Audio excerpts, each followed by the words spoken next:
Assalamualaikum warahmatullahi wabarakatuh. Nama saya Safira Nikola Rasati dari Sekolah Tinggi Teknologi Muhammadiyah Kebumen semester 1, Prodi Teknik Industri. Di sini saya akan menjawab soal-soal ulang akhir semester dengan mata kuliah kimia. Langsung saja ke pertanyaan nomor 1. Jelaskan dan sebutkan fungsi dari masing-masing bahan dasar yang harus ada pada pembuatan pupuk organik cair. Pupuk organik cair yang saya buat yaitu dengan bahan dasar dari kulit nanas dan tetes tebu.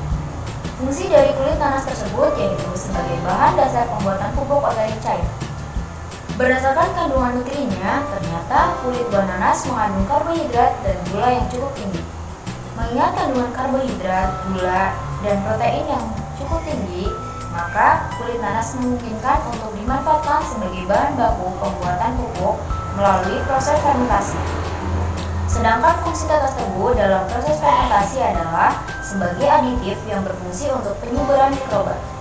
Karena dalam tetes tebu terdapat nutrisi bagi bakteri. Tetes tebu merupakan limbah pengolahan gula yang mengandung gula cukup tinggi, sehingga sangat potensial dimanfaatkan sebagai media fermentasi.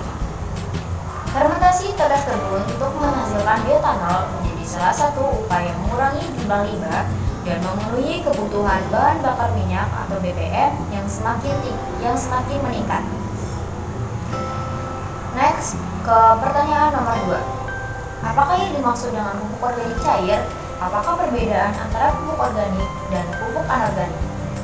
Pupuk organik cair adalah larutan hasil dari pembusukan bahan-bahan organik yang berasal dari sisa tanaman, kotoran hewan, dan manusia yang kandungan unsur haranya lebih dari satu unsur. Pada umumnya, pupuk cair organik tidak merusak tanah dan tanaman meskipun digunakan sesering mungkin. Perbedaan pupuk organik dan pupuk anorganik. Berdasarkan jenis dan bahan baku. Pupuk organik. Kandungan unsur hara yang terdapat di dalam pupuk organik berasal dari bahan-bahan alami yang menjadi bahan baku pembuatannya. Bahan yang digunakan pada pembuatan pupuk organik dapat berasal dari pupuk kandang, kompos, guano, dan sebagainya.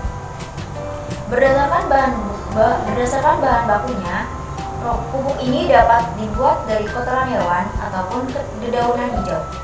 Pupuk organik sendiri memiliki beberapa jenis, misalnya saja pupuk hijau, pupuk kandang, pupuk kompos, dan sebagainya yang menggunakan bahan alami dalam proses pembuatannya. Sedangkan pada pupuk anorganik, unsur demi unsur yang terkandungnya berasal dari bahan kimia atau sintetis yang ditambahkan. Bahan-bahan untuk pembuatan pupuk anorganik adalah menggunakan bahan kimia. Perpaduan bahan kimia pada pupuk anorganik akan menghasilkan kelangsungan unsur makro yang dibutuhkan oleh tanaman. Pupuk anorganik memiliki dua jenis, yaitu pupuk tunggal dan pupuk majemuk. Berdasarkan kandungan dan manfaatnya.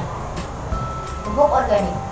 Karena pupuk organik terbuat dari bahan-bahan yang alami, maka pupuk ini mengandung unsur hara mikro dan makro yang sangat dibutuhkan oleh tanaman serta zat-zat lainnya. Berbagai unsur makro yang dapat terkandung dalam satu pupuk adalah salah satunya adalah karbon, hidrogen, dan juga oksigen. Selain itu, berbagai ZPT juga terkandung di dalamnya. ZPT mempunyai peran penting dalam mengatur budidaya tanaman. Penggunaan bahan-bahan alami dari tanaman dapat merangsang tanaman untuk semakin memproduksi ZPT yang berguna bagi tumbuhan tanaman tersebut. Sedangkan kandungan pupuk anorganik hanya terdapat unsur-unsur makro yang berasal dari bahan-bahan kimia yang ditambahkan pada pupuk. Unsur hara makro yang terkandung pada pupuk ini terbatas hanya pada unsur yang ditambahkan. Contohnya pupuk urea yang hanya terdapat unsur nitrogen di dalamnya, atau pupuk NPK yang hanya mengandung unsur nitrogen, kalium, dan fosfor.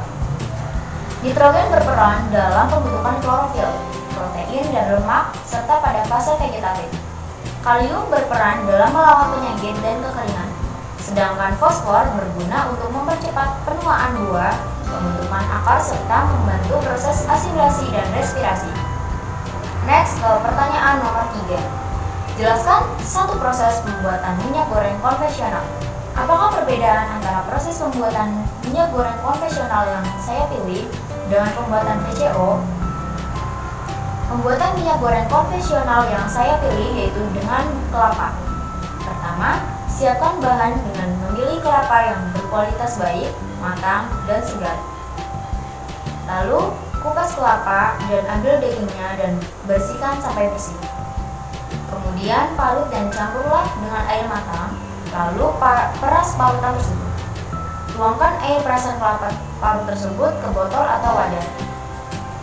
Lalu diamkan dan simpan selama 24 jam di ruangan. Proses ini akan membuat air dan minyak terpisah. Ketika air sudah terpisah dengan minyak, segera saring.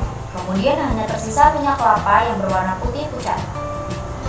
Apa perbedaan antara proses pembuatan minyak goreng konvensional yang saya pilih dengan pembuatan VCO? Minyak goreng konvensional yang saya pilih yaitu lenga plantik atau minyak goreng. Perbedaan lenga plantik dan VCO sebenarnya sama saja, yaitu minyak yang berbahan baku kelapa. Keduanya memiliki proses dan kelakuan yang mirip, meski tidak dapat disamakan. Biaya produksi maupun teknik pembuatan lenga plantik dan VCO tak jauh berbeda. Next, ke pertanyaan nomor 4. Apakah kelebihan dan kekurangan VCO dibandingkan dengan minyak goreng yang digunakan sehari-hari?